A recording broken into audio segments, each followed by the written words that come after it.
आदि समस्त ऊर्जा महापुरुषों के स्वर्गीय चरणों में भावपूर्वक वंदनाएं अर्पित करते हैं।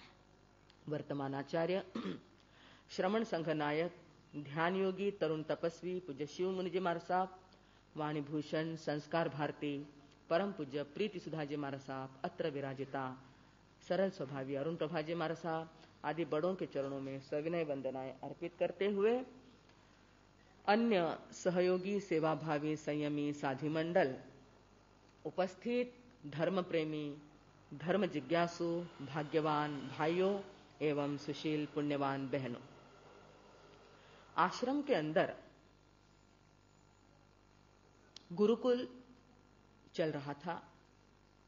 गुरुकुल में अनेकों विद्यार्थी, शिष्य शिक्षा लेते थे।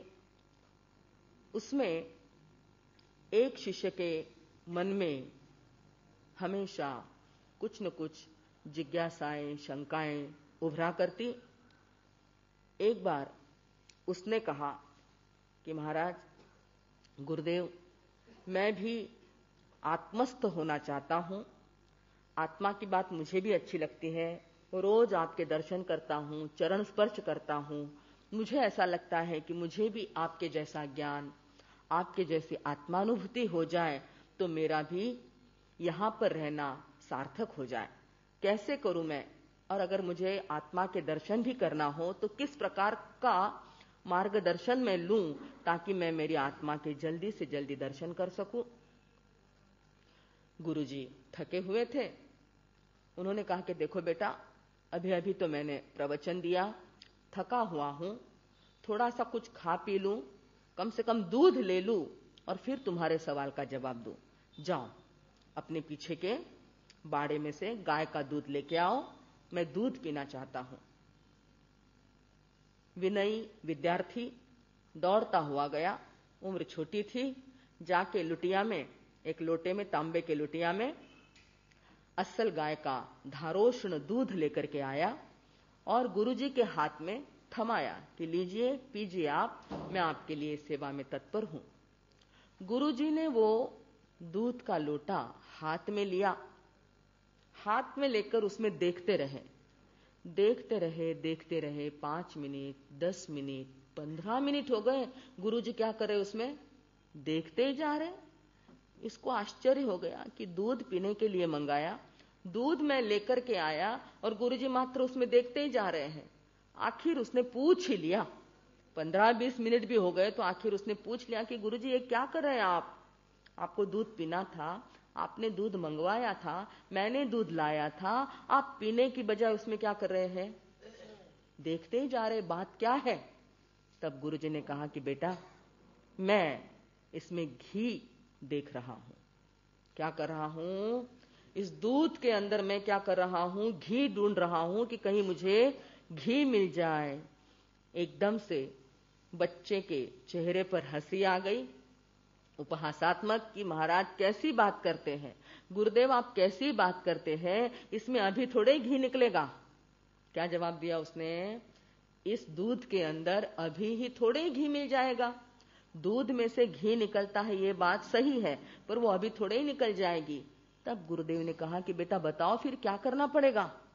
उसी कोई प्रश्न पूछा कि बताओ, अगर मुझे दूध में से घी मिलाना है तो क्या क्या करना पड़ेगा। उस विद्यार्थी ने कहा कि गुरुदेव, इसके लिए तो बड़ी प्रोसेस होती है, इसको तो क्या किया जाता है साहब। अब बहनों की तरफ से जवाब आएगा। दूध को क्या करना पड़ेगा? जमाना पड़ेगा। दही तो बनाना, पर दही के लिए कुछ न कुछ उसमें मिश्रण डालना पड़ेगा, जावन डालना पड़ेगा, और वो भी प्रमाण में डालना पड़ता है। ऐसे दूध में जब जावन डाल दिया जाएगा फिर उसका क्या बनेगा? दही बन जाएगा। एकदम बढ़िया दही बनेगा। और घर का दूध असल दूध है तो फिर दही तो बहुत ही अच्छा बन जाएगा। फिर उस दही में से घी निकल जाएगा, तुरंत नहीं निकलेगा। फिर क्या क्या करना पड़ता है? उस दही को मथना पड़ता है, उसको बिलौना पड़ता है, और बिलौना करने के बाद फिर उसमें क्या निकल आता है साहब? मक्खन निकल आता है, लोणी, नवनीत निकल के आता है। और वो मक्खन जब हमारी बहनें हाथों से या चम्मच से निकालती है, एकदम बढ़िया अस्सल मक्खन जब हाथ में आ जाता है और फिर उसमें से क्या किया जाता है, फिर घी निकलता है। फिर उसको क्या करना पड़ता है, ऐसे नहीं निकलता है, उसने तपाउनो पड़े। संजू भैया कह रहे उसको क्या करना पड़ता, लोगों को भी मालूम है, भाइयों को भी मालूम है, मिठाई वालों को भी मालूम रहता है। क्या करना पड़ता है, उस मक्खन को अग्नि पर रख करके बर्तन में डाल करके क्या करना पड़ता है, तपाना पड़ता है। और जब तप जाता है तब उसकी सुगंध आती है पूरे घर के अंदर, अस्सल घी। और फिर वो अस्सल घी आप फिर मिठाई में डाल के या किसी भी चीज में डाल करके उनको दो, तो वो घी बनाया हुआ, घी का सुगंध लिया हुआ लगता है और फिर वो सामने में घी रूप में आता है। इतनी लंबी प्रोसेस उसकी करनी पड़ती है। ऐसा कौन कह रहा है, कौन कह रहा है, शिष्य गुरु को कह रहा है। आपने अभी हमको कहा ना, हमको कहाँ मालूम था कैसे करना कैसे नहीं, आपने भी क्या कहा, हमको समझाया, हमको बताया कि किस प्रकार दूध में से जाके घी तैयार होता है, उसकी भी अपनी एक प्रोसेस होती है।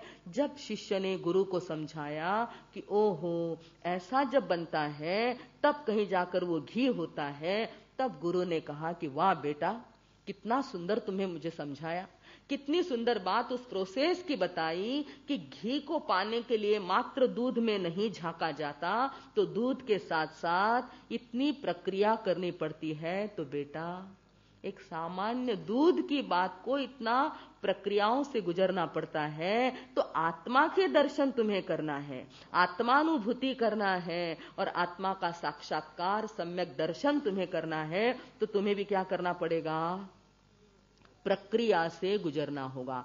कुछ उसकी रेसिपी जो है, कुछ उसकी प्रक्रिया है, कुछ उसकी प्रोसेस है, वो तुम्हें करना पड़ेगा।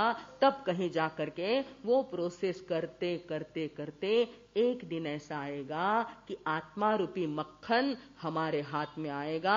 परंतु उसके पहले क्या करना पड़ेगा, उस भावना के अंदर अनासक्ति का जावन डालना पड़ेगा। दूध रूपी भावना हमारे पास है, निर्मल है, शुद्ध है, पवित्र है, तरल है, पतली है। उस भावना के अंदर अनासक्ति का जावन डालना पड़ेगा।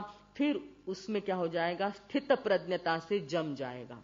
स्थित प्रज्ञ यानी स्थिर हो जाना, प्रज्ञा हमारी क्या बन जाए, स्थिर बन जाए। जैसे बिखरा हुआ पतला पतला दूध था, वो दही के रूप में क्या बन जाता है साहब, जम जाता है।